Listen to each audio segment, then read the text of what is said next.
அன்பான வரவேற்பு. இன்னைக்கு இந்த விளக்கத்துல நாம ஒரு முக்கியமான ஆனா பலருக்கும் தெரியாத ஒரு விஷயத்த பத்தி பேச போறோம்.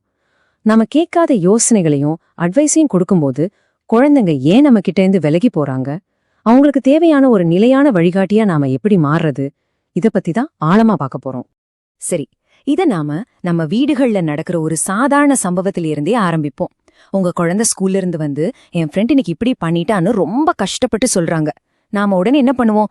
நீ அவன்கிட்ட இப்படி சொல்லிருக்கலாமே, அப்படி செஞ்சிருக்கலாமே, நான் அட்வைஸ் பண்ண ஆரம்பிப்போம். உடனே அந்த குழந்தை உங்களுக்கு ஒண்ணுமே புரியலான்னு கத்திட்டு அங்கிருந்து கோபமா போயிடுவாங்க. இது நம்ம எல்லா வீட்லயும் அடிக்கடி நடக்கிற ஒண்ணுதானே. இங்கேதான் ஒரு மிகப்பெரிய உணர்வு போராட்டம் நடக்குது. ஒரு பக்கம் பாத்தீங்கன்னா, எப்படியாவது இந்த பிரச்சனையை உடனே தீர்த்து வைக்கணுமேங்கிற பெற்றோரோட அந்த அன்பான ஆனா அவசரமான ஒரு உந்துதல். மறுபக்கம், இந்த சின்ன விஷயத்த கூட என்னால சுயமா கையாள முடியும்னு ஏன் இவங்க நம்ப மாட்டேங்கிறாங்கங்கிற குழந்தையோட வளர்ச்சி தேவை. இந்த முரண்பாடுதான் பிரச்சனைக்கே முக்கிய காரணம். முதல் பகுதி, பிரச்சனையே உடனே சரி செய்ய துடிக்கும் அந்த உந்துதல். நம்ம குழந்தைங்கள கஷ்டத்துல இருந்து காப்பாத்தணுங்கிற நம்மளோட இந்த இயல்பான உள்ளுணர்வு ஏன் சில நேரங்கள இவ்ளோ தப்பா போய் முடியுது? இத புரிஞ்சுக்க முதல்ல நாம ஒரு தப்பான நம்பிக்கையா மாத்தணும். நம்ம குழந்தைங்க வேணும்னே தான் நம்மள கடுப்பேத்துறாங்கன்னு நம்ம நினைச்சுக்கிறோம். ஆனா அது உண்மையே கிடையாதுங்க. அவங்க நடத்தைக்கு பின்னாடி கண்ணுக்கு தெரியாத ஒரு நரம்பு மண்டலத்தோட ரியாக்ஷன் இருக்கு. அவங்க உடம்பு அப்படி ரியாக்ட் பண்ணுது, அவ்ளோதான். இரண்டாவது பகுதி, மூளையின் தற்காப்பும் மறைக்கப்பட்ட தன்னாட்சியும். முழுமையடையாத ஒரு குழந்தையோட மூளை தன்னை யாரோ கண்ட்ரோல் பண்றாங்கன்னு நினைக்கும்போது எப்படி ரியாக்ட் பண்ணும் தெரியுமா? நம்ம அட்வைஸ் அவங்களுக்கு அவமதிப்பா தோணும்போது அவங்களோட தன்னாட்சி திறன் தன்னையே பாதுகாத்துக்க நினைக்கும். உடனே அவங்க காதுகள் மூடிக்கும்.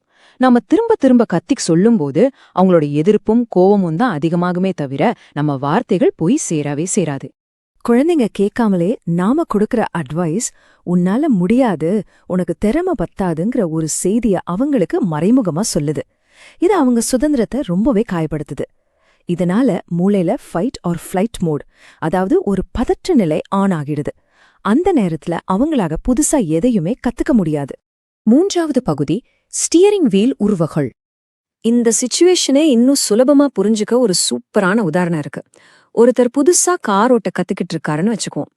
திடீர்னு நீங்க போய் அவர்கிட்ட இருந்து ஸ்டியரிங்க பிடுங்கன்னா அவருக்கு எப்படி இருக்கும்?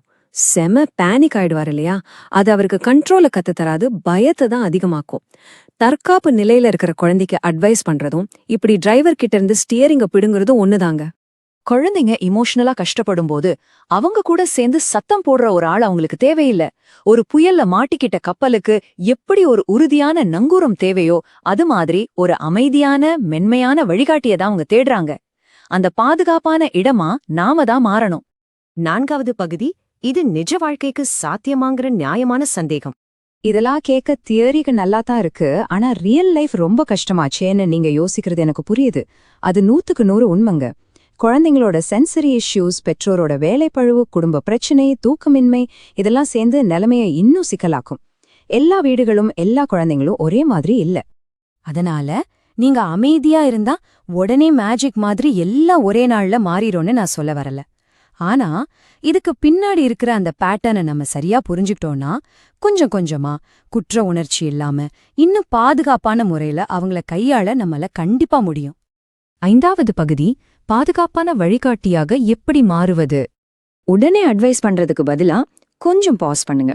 உங்க கோபத்தை குறைங்க. ரொம்ப குறைவான வார்த்தைகளை பயன்படுத்துங்க.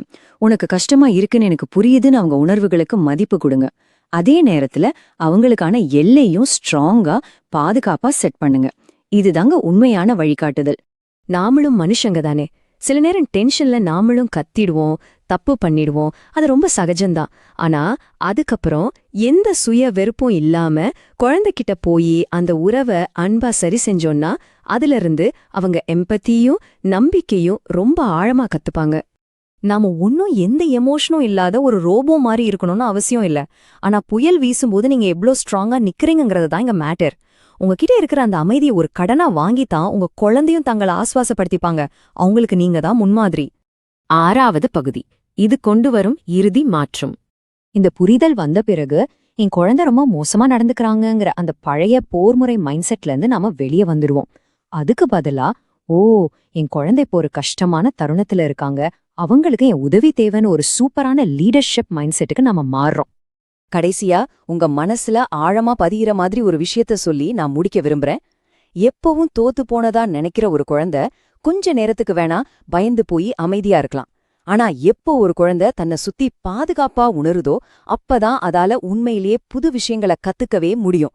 இதை யோசிச்சு பாருங்க. மீண்டும் ஒரு அருமையான விளக்கத்தில் சந்திப்போம்.